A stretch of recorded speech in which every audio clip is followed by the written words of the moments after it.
ಪ್ರಕೃತಿ ವಿಕೋಪ ನಿರ್ವಹಣಾ ಪ್ರಧಾನ ಕಾರ್ಯದರ್ಶಿ ಮನೀಶ್ ಮೌದ್ಗಿಲ್ ಅವರು ರವಿವಾರ ಬೀದರ್ ಜಿಲ್ಲೆಯ ಕಮಠಾಣ, ಬಗ್ದಲ್, ಗೋಧಿಹಿಪ್ಪರ್ಗ, ಮುಡಬಿ ಸೇರಿದಂತೆ ಇತರೆ ಗ್ರಾಮಗಳಿಗೆ ಭೇಟಿ ನೀಡಿ ಬೆಳೆಹಾನಿ ಪರಿಶೀಲನೆ ನಡೆಸಿದರು. ಜಿಲ್ಲೆಯಲ್ಲಿ ಅತಿವೃಷ್ಟಿಯಿಂದ ಉಂಟಾದ ಹಾನಿಯ ಬಗ್ಗೆ ಅಧಿಕಾರಿಗಳಿಂದ ಮಾಹಿತಿ ಪಡೆದರು.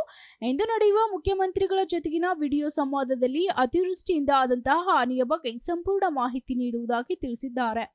ಈ ಸಂದರ್ಭದಲ್ಲಿ ಜಿಲ್ಲಾಧಿಕಾರಿ ಶಿಲ್ಪಾ ಶರ್ಮಾ, ಪ್ರೊಬೇಷನರಿ IAS ಅಧಿಕಾರಿ ರಮ್ಯಾ, ತೋಟಗಾರಿಕಾ ಇಲಾಖೆಯ ಜಂಟಿ ನಿರ್ದೇಶಕರಾದ ದೇವಿಕಾ, ಸಹಾಯಕ ಆಯುಕ್ತರು, ತಹಸೀಲ್ದಾರರು ಸೇರಿದಂತೆ ಇತರೆ ಅಧಿಕಾರಿಗಳು ಹಾಜರಿದ್ದರು.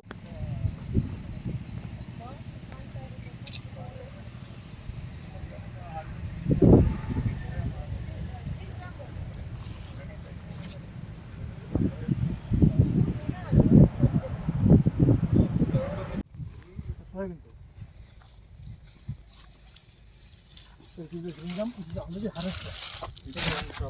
So it is green gum. It is submerged and green collapse.